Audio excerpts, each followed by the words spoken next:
आज हमारी जो क्लास नंबर है फार्मासिस्ट बूस्टर में वो है 38। अगर मैं शुरुआत करता हूं कि आखिरकार पॉइजन एक्ट हमारा आया कैसे था, लेकिन सबसे पहले इस एक्ट को एक्चुअल में जो पास किया गया था वो 1904 में किया गया था। हेलो एवरीवन, स्वागत है आप सभी का फार्मेसी इंडिया पर। आप जिस भी गवर्नमेंट फार्मासिस्ट एग्ज़ाम के प्रिपरेशन कर रहे हैं, चाहे किसी सेंट्रल लेवल एग्ज़ाम की या स्टेट लेवल एग्ज़ाम की, जैसे आपके सिपाही फार्मासिस्ट हो गया, GSSB है, DSSB है, RRB है, एम्स है, एटसेट्रा। तो ऐसे में फार्मेसी इंडिया ने अपनी फार्मासिस्ट बूस्टर सीरीज़ चलाई हुई है, जिसके अंतर्गत आपकी टोटल 100 क्लासेस होने वाली हैं। और आज हमारी जो क्लास नंबर है फार्मासिस्ट बूस्टर में वो है 38, यानी कि 38वीं ये क्लास होने वाली है। आज का जो सब्जेक्ट रहने वाला है वो है हमारा फार्मास्यूटिकल जूरिस्प्रूडेंस, और इसमें जो टॉपिक रहेगा वो है हमारा पॉइजन एक्ट 1919 कि आखिरकार गवर्नमेंट को, यानी कि हमारी केंद्र सरकार को क्या जरूरत लगी कि भैया ये एक्ट हमारा आना चाहिए, पॉइजन एक्ट 1919 आना चाहिए। तो चलो अब पूरी डिटेल में यहां पर इस एक्ट के बारे में बात करते हैं बिना किसी देरी के। अगर मैं शुरुआत करता हूं कि आखिरकार पॉइजन एक्ट हमारा आया कैसे था, आप लोग ये तो जानते ही हैं कि भैया पॉइजन एक्ट जो है हमारा वो जाना जाता है कि भैया 1919 में आया था। लेकिन सबसे पहले इस एक्ट को एक्चुअल में जो पास किया गया था वो 1904 में किया गया था। कब पास हुआ था? सबसे पहले जो ये पास हुआ था आपका पॉइजन एक्ट 1904 में पास हुआ था, जिसके चलते दो बार 1910 में, 1910 में और 1914 में, 1914 में हमारी जो उत्तर प्रदेश गवर्नमेंट थी उस टाइम पर, यूपी की जो गवर्नमेंट थी, उन्होंने कहा कि हमें और स्ट्रिक्ट कंट्रोल करना चाहिए और उसी के साथ साथ रेगुलेट भी करना चाहिए, जिससे कि हमारे जो ये सब्सटेंसेस हैं, ऐसे पदार्थ जिनसे जहरीला असर हो सकता है, पॉइजनस इफेक्ट्स ये प्रोड्यूस कर सकते हैं, उन पे और अच्छे तरीके से, प्रभावी तरीके से हमें कंट्रोल और रेगुलेट करना चाहिए। इसका समर्थन बाकी सभी सरकारों ने भी किया। तो उसके चलते 3 सितंबर 1919 में आपका ये एक्ट रिप्लेस कर दिया गया था। पॉइजन एक्ट 1919 आपका जो पारित किया गया 3 सितंबर 1919 में किया गया। इसका मेन पर्पस यही था कि जितने भी हमारे पॉइजनस सब्सटेंसेस होते हैं, उनका इंपोर्ट है, उनकी सेल है, उनका पोजेशन है, रख रखाव, उनका ट्रांसपोर्टेशन है, एटसेट्रा, सब पे हम जो है कंट्रोल कर सके, रेगुलेट कर सके, और मोस्ट इंपॉर्टेंट जो दुरुपयोग कर लिया जाता है, मिसयूज कर लिया जाता है, उसका भी बचाव कर सके। पॉइजनस सब्सटेंसेस आपके जरूरत पड़ते हैं, आप उन्हें मेडिकल पर्पस से यूज कर सकते हो, इंडस्ट्री में यूज किए जाते हैं, हमारे एग्रीकल्चर खेती में यूज किए जाते हैं, साइंटिफिक पर्पस से भी यूज किए जाते हैं। हालांकि इन पर्टिकुलर कंडीशंस में ये सब कंट्रोल्ड क्वांटिटी में होते हैं, लेकिन अगर इनकी वजह से अगर अनकंट्रोल्ड अवेलेबिलिटी हो गई, ठीक है जी, मतलब अनियंत्रित उपलब्धता हुई, तो उसकी वजह से एक्सीडेंटल पॉइजनिंग हो सकती है। लोग बाग सुसाइड कर सकते हैं, या क्रिमिनल मिसयूज किया जा सकता है किसी को मारने के लिए, ठीक है, या अनऑथराइज्ड लोगों के द्वारा, जो भैया जिनके पास लाइसेंस ही नहीं है, ऐसे व्यक्ति भी इन्हें बेचने बैठ जाएंगे। इनकी स्टोरेज और हैंडलिंग बिल्कुल आपकी अनसेफ बन जाती है, असुरक्षित बन जाती है, और पब्लिक हेल्थ को ये नुकसान पहुंचाते हैं, लोक स्वास्थ्य को भी ये हानि पहुंचाते हैं। तो इसीलिए ये जो एक्ट है आपका रेगुलेटरी पावर्स देता है, कंट्रोलिंग पावर्स देता है, चाहे वो सेंट्रल गवर्नमेंट है या आपकी स्टेट गवर्नमेंट हो, दोनों को पूरी कंट्रोलिंग अथॉरिटीज दे देता है। अब इसके अगर हम मुख्य बात करें इसके उद्देश्य की, तो जो इसका प्रमुख उद्देश्य था, यानी कि प्रिंसिपल ऑब्जेक्टिव जो था इसका, वो यही था कि जो भी हमारा कार्य चलता है पॉइजनस सब्सटेंसेस से संबंधित, हम उस पर कंट्रोल कर सकें। अब जो ये वर्ड ट्रैफिक है, इसमें कुछ पर्टिकुलर गतिविधियां हैं आपकी, कुछ एक्टिविटीज हैं, जैसे जो इंपोर्ट होता है पॉइजनस सब्सटेंसेस का एक स्टेट से दूसरे स्टेट में, ये आपका जो लेन देन हो रहा है, ये ट्रैफिकिंग है। ठीक है, आप पॉइजन को सेल के लिए, बिक्री के लिए रखते हैं, आप होलसेल या रिटेल सेल करना चाहते हैं पॉइजनस सब्सटेंसेस का, स्टोरेज और सेफ कस्टडी आपकी इसके अंतर्गत आ जाती है, लेबलिंग और पैकेजिंग इसमें आती है, रिकॉर्ड्स को मेंटेन करना, आपके जो सेल के रिकॉर्ड है, ये सब एक्टिविटीज आपकी पॉइजनस सब्सटेंसेस की ट्रैफिक से संबंधित होती हैं।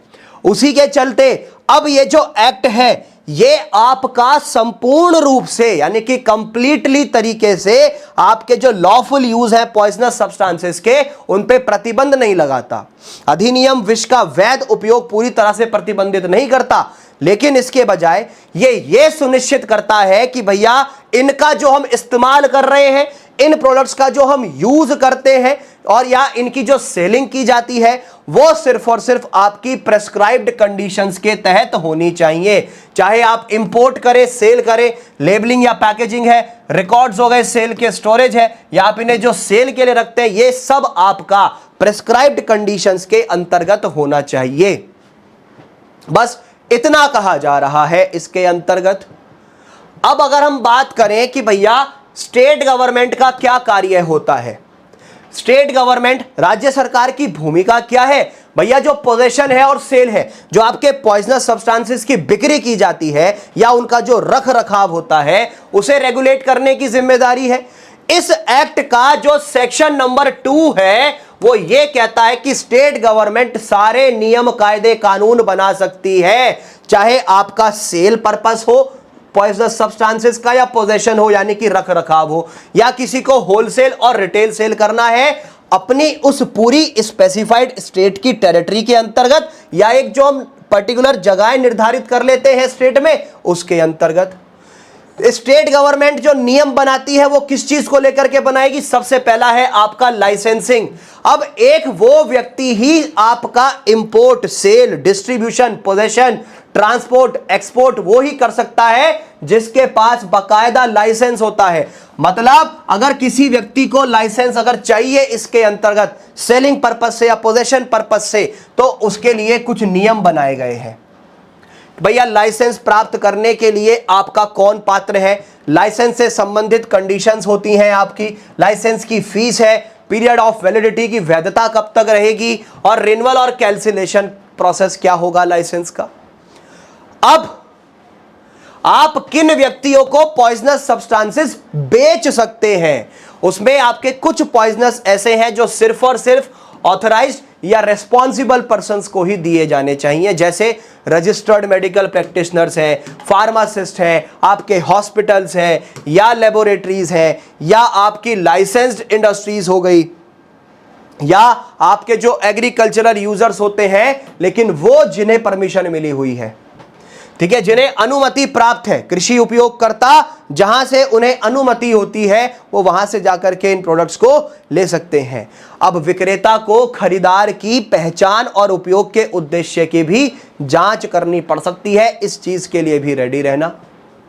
नेक्स्ट है आपकी क्वांटिटी रेस्ट्रिक्शंस। अब भैया मात्रा पे भी आपके जो है प्रतिबंध है, जैसे स्टेट गवर्नमेंट ये प्रेस्क्राइब करती है कि ज्यादा से ज्यादा कितनी मात्रा में पॉइजन सब्सटेंस को आप ले जा सकते हैं और एक व्यक्ति को बेच सकते हैं एक समय पर। अब ये जो रेस्ट्रिक्शंस हैं ये मदद करते हैं किस चीज के बचाव में? बल्क अनऑथराइज्ड परचेज में, जो थोक में अनाधिकृत खरीद कर लेते हैं, या जो डाइवर्जन होता है पॉइजनस का, मतलब विष के दुरुपयोग या जो विचलन चलता है, ठीक है, एक्सीडेंटल एक्सपोजर हो गया, या क्रिमिनल मिसयूज, मतलब कोई आपराधिक दुरुपयोग अगर करना चाह रहा है, ठीक है। Maintenance of a poison register या विष रजिस्टर का रखरखाव, एक लाइसेंस धारी विक्रेता को निम्न विवरणों सहित एक रजिस्टर बनाए रखने की आवश्यकता हो सकती है, जैसे किस दिन वो पदार्थ बेचा था, नाम और एड्रेस क्या था खरीदार का, पॉइजन का नाम क्या था, कितनी मात्रा में आपने बेचा, क्या पर्पस था, किस लिए उसे चाहिए था, सिग्नेचर परचेजर के और सिग्नेचर उस सेलर और ऑथराइज्ड पर्सन के जो वो उस प्रोडक्ट को बेच रहा था उस वक्त वहां मौजूद था। अब इस रजिस्टर को इंस्पेक्ट किया जाता है ऑथराइज्ड ऑफिसर्स के द्वारा, जो सरकार डिसाइड करती है, निर्धारित करती है। पॉइजन एक्ट 1919 की सेफ कस्टडी की अगर हम बात करें, सुरक्षित अभिरक्षा की, तो भैया पॉइजन्स को सेफली स्टोर्ड किया जा सकता है।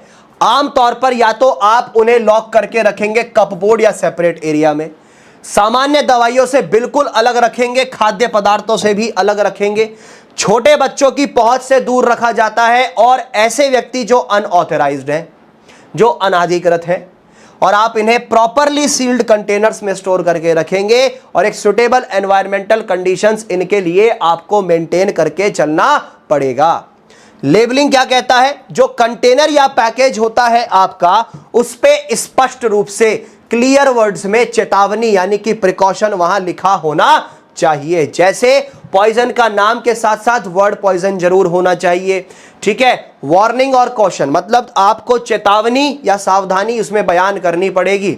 नाम और एड्रेस क्या है उस सेलर का, इंस्ट्रक्शंस क्या होंगे हमारे सेफ हैंडलिंग के लिए, और साथ ही साथ कोई एंटीडोट या फर्स्ट एड इंफॉर्मेशन जहां से वो प्रेस्क्राइब किया जाता है, वो सब चीजें आपको उसके अंतर्गत मेंशन करके चलना पड़ेगा। आप अपनी प्रिपरेशंस और बेहतर कर सकते हैं। जिस भी गवर्नमेंट फार्मासिस्ट एग्जाम की आप प्रिपरेशन कर रहे हो, जैसे आरआरबी की प्रिपरेशन कर रहे हो, तो आरआरबी फार्मासिस्ट बैच अवेलेबल है फार्मेसी इंडिया का। हरियाणा स्टेट से आप फार्मासिस्ट की तैयारी कर रहे हो तो HSSC फार्मासिस्ट बैच अवेलेबल है। राजस्थान वालों के लिए राजस्थान फार्मासिस्ट बैच अवेलेबल है।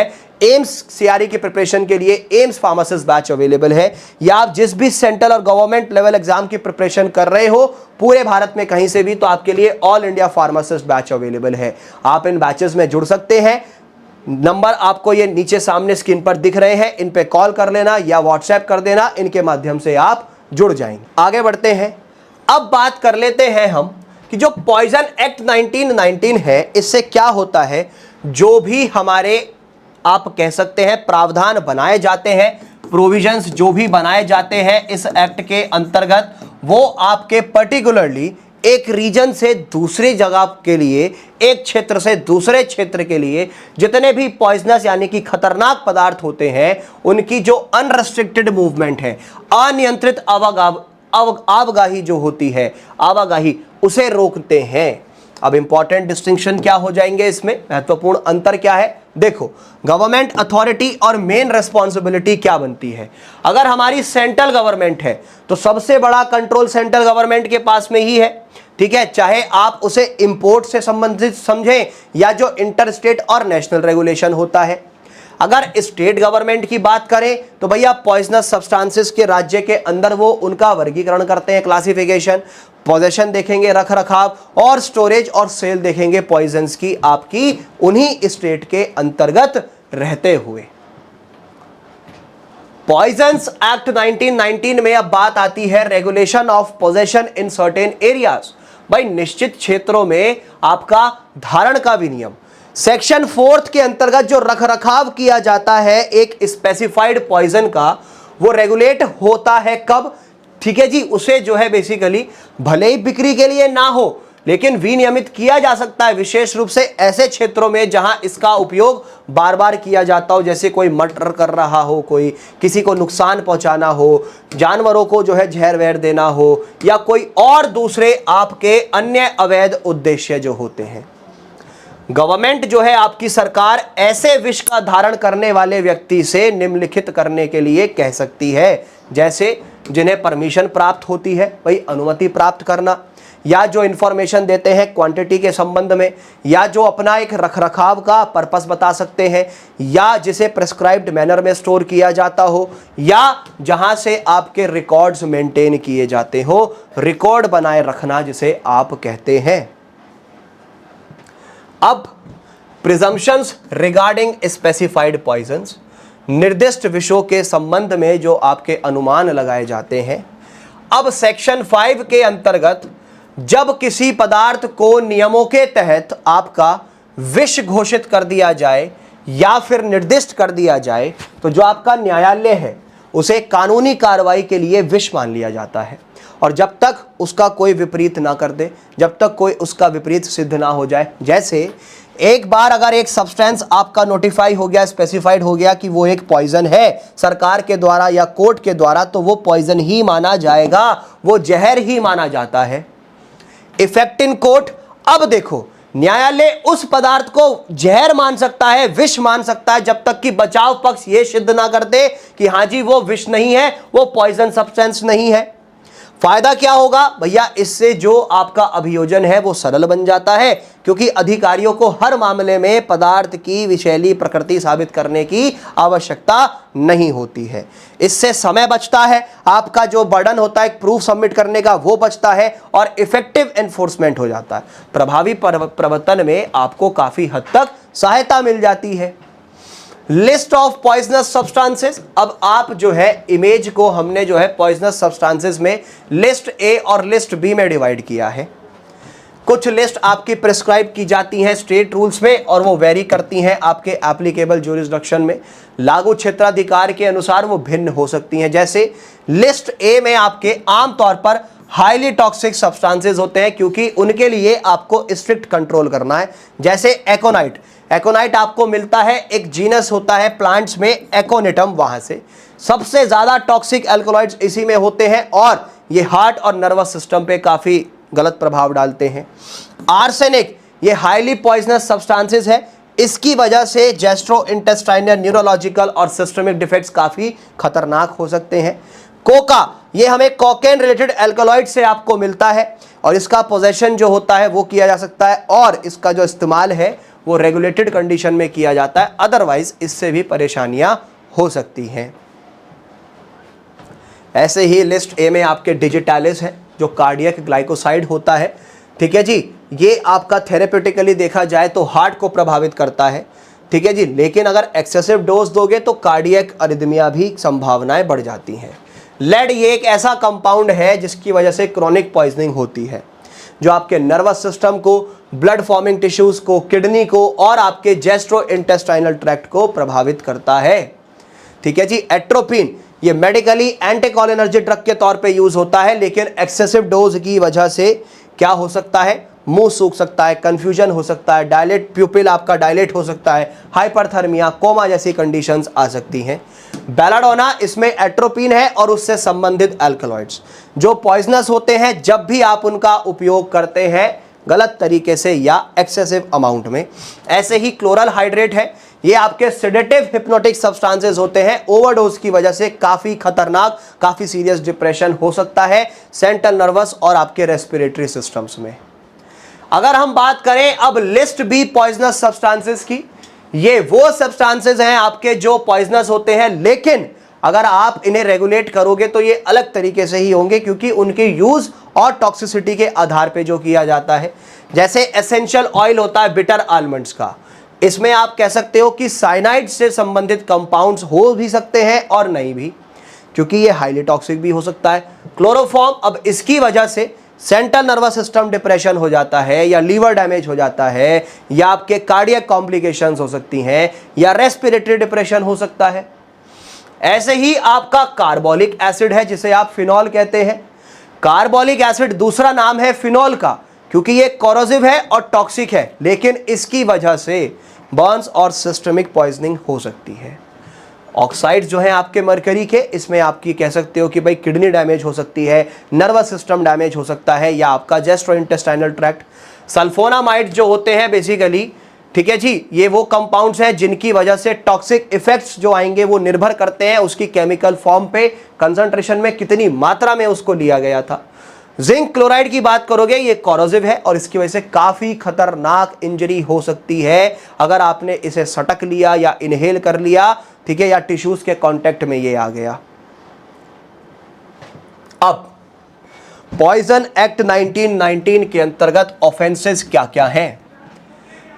बहुत सारी ऐसी परिस्थितियां हैं जिनके ऊपर अपराध किया जाता है जब कोई व्यक्ति अधिनियम के अंतर्गत बनाए गए किसी भी कानून का उल्लंघन कर दे, या जो पॉइजन का इंपोर्ट किया गया, आयात किया गया ऐसे व्यक्ति के द्वारा जिसके पास लाइसेंस ही नहीं है, या ऐसे व्यक्ति पॉइजन को रखरखाव कर रहे थे, ठीक है जी, निर्दिष्ट शर्तों के विपरीत किसी विष का कब्जा कर लिया, या पॉइजन को बेचा गया है बिना ऑथराइजेशन के, अनुमति थी नहीं आपने तब भी बेच दिया, या पॉइजन को बेच दिया अनऑथराइज्ड पर्सन को, अनाधिकृत व्यक्ति को आपने जो है विष बेच दिया, या आप जो है प्रिस्क्राइब्ड रजिस्टर जो था आपका, जो सरकार ने कह रखा है, वही मेंटेन नहीं कर पाए, या विष को अनुचित रूप से आपने संग्रहित कर दिया, या उनका लेबल आपने ठीक से नहीं करा, या फिर आपने परमिटेड क्वांटिटी से ज़्यादा मात्रा अपने पास रख ली है, या आपने लाइसेंस कंडीशंस का उल्लंघन किया है, लाइसेंस की शर्तों का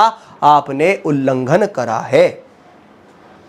अब जैसे अगर आप पहली बार में पकड़े जाते हैं 3 महीने तक की जेल, 500 रुपए तक का जुर्माना, या फिर दोनों। और अगर आप दूसरी बार पकड़े गए या आपने पुनरावृत्त दोष सिद्धि कर दी आपके ऊपर, तो 6 महीने तक की जेल, 1000 रुपए तक का जुर्माना, या फिर दोनों।